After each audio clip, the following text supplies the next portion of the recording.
معمول کا حضرت عائشہ بخاری میں روایت فرماتی ہے رسول اللہ صبح شام یہ صورتیں پڑھ کے اپنے اوپر دم کرتے، ہاتھوں پر پھونک کر کے پورے جسم میں اس طرح پھیرتے، لیکن جب رسول اللہ کی نزع کا وقت اور دنیا سے جانے کا وقت آیا اس وقت رسول اللہ کے ہاتھ وہ حرکت نہیں کر سکتے تھے، تو مجھے اشارہ کیا، میں رسول اللہ صلی اللہ علیہ وسلم کے لیے پڑھ کر کے اپنے ہاتھوں پر رسول اللہ کے ہاتھ پر پھیر کر پھونک کر پھر رسول اللہ کے اپنے ہاتھ کو میں ان کے جسم پر پھیرتی تھی۔ تو جو علماء نے لکھا اب کوئی انسان ان دو صورتوں کو اور اس سے پہلے سورہ اخلاص کو بھی ٹچ کر کے اور ساتھ ہی اگر زیادہ سورہ فاتحہ کو بھی وہ کرے شامل کرے زیادہ بہتر ہوگا۔ ممکن ہی نہیں ہے کہ کوئی آدمی ان کا معمول صبح شام 3 مرتبہ یہ صورتیں پڑھے، سورہ فاتحہ ایک دفعہ پڑھے اور پھر اپنے سینے پر پھونکے اور پھر اس کے بعد اپنے ہاتھوں پر اس طرح کر کے پورے جسم میں جہاں تک ہاتھ پہنچ جائے وہاں تک اپنے سر کے اوپر جسم کے اوپر پھیر دے۔ جس انسان کے اوپر اگر جادو کسی نے کیا ہے، کوئی ایسی شرارت کی ہے، آہستہ آہستہ کچھ عرصے میں وہ نکل کے مکمل فارغ ہو جائے گا۔ اور جو آئندہ کوئی آپ کے اوپر جادو کرنا چاہتا ہے تو لوہے کے اوپر پتھر مارو، پتھر جیسے نکل جاتا ہے ٹچ ہو کر کے کوئی اثر نہیں ہوتا لوہے کو، اسی طریقے سے کوئی جادو کرنا چاہے گا جادو نہیں لگے گا۔ یہ کائنات کی سب سے بڑی علاج، سب سے بڑا علاج ہے، اس سے بڑھ کر کوئی علاج نہیں ہے، لیکن اس کو ہم نے چھوڑا ہوا ہے۔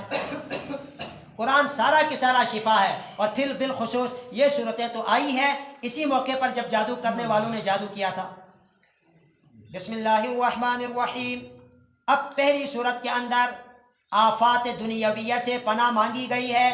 انسان کے لیے آفات دنیا میں بھی پیش آتی ہے مختلف مخلوقات کی طرف سے، اور آخرت کے لیے بھی آفت ہے شیطان کی شکل میں۔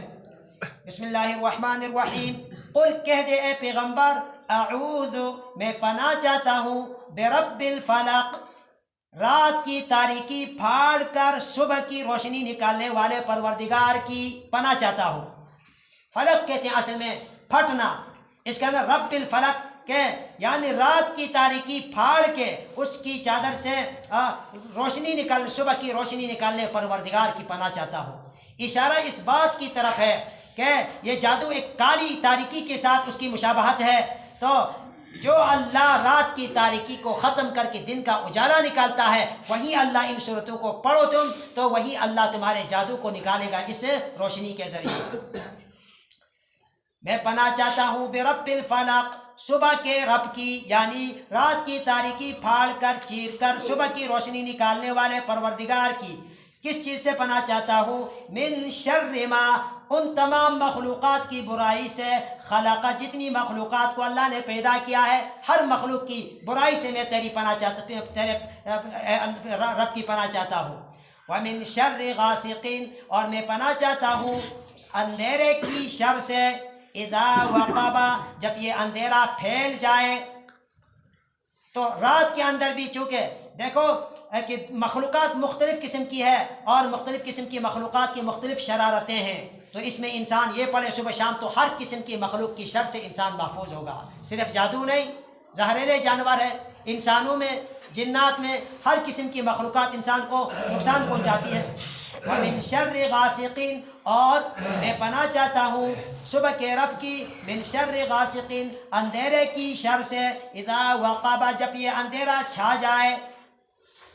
تو اندھیرے کے اندر اللہ کے رسول نے فرمایا جب رات مغرب کا وقت ہو جاتا ہے اس وقت اپنے بچوں کو، چھوٹے بچوں کو جو نابالغ ہیں، باہر چلنے پھرنے سے روکو، کیونکہ فَحِينَئِذٍ تَنْتَشِرُ الشَّيَاطِينُ، اس وقت شیاطین اور جنات پھیل جاتے ہیں اور دیگر دوسرے سانپ بچھو وغیرہ یہ چلتے پھرتے ہیں، اس وجہ سے اس وقت روکے رکھو۔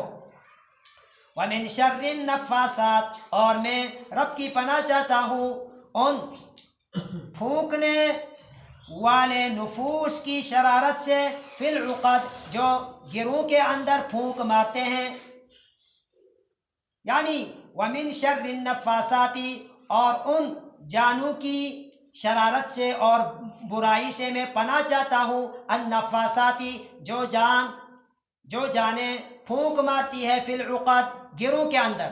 عام طور پر جادو زیادہ تر اکثر لوگ جو کرتے ہیں گرے باندھتے ہیں، گرے، کوئی دھاگے کے اندر، کوئی بالوں کے اندر گرے باندھتے ہیں۔ سمجھ لو اگر کوئی گرہ باندھنے کا عمل کرتا ہے جادو کا، وہ جادوگر ہے، وہ جادوگر اس کے قریب نہیں جانا چاہیے، یا بڑا جادوگر ہے یا چھوٹا جادوگر ہے۔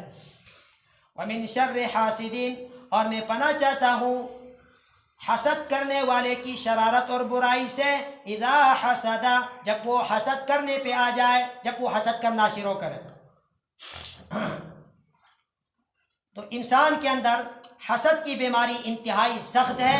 فرمایا کہ حسد انسان کی نیکیوں کو اس طریقے سے ختم کرتا ہے، کھا جاتا ہے جس طرح آگ لکڑی کو کھا کے ختم کرتا ہے۔ اور اسی حسد کی وجہ سے اسی لبید ابن عاصم نے اللہ کے رسول کے اوپر جادو کیا، حسد کی وجہ سے۔ یہ یہود مسلمانوں کے ساتھ اور بالخصوص رسول اللہ کے ساتھ حسد کرتے تھے، ضد کرتے تھے، تو اسی وجہ سے یہی جادو کیا۔ اور ایک آدمی دوسرے کے اوپر جادو کرتا ہے تو دوست کے اوپر کوئی نہیں کرتا، کوئی نہ کوئی اس کے ساتھ دشمنی ہے، دل کی عداوت ہے، اندر حسد ہے، جلن ہے، اس جلن کی وجہ سے وہ جادو کرنے کے پیچھے چلا جاتا ہے، اس کو ناکارہ بناتا ہے، بیکار بناتا ہے۔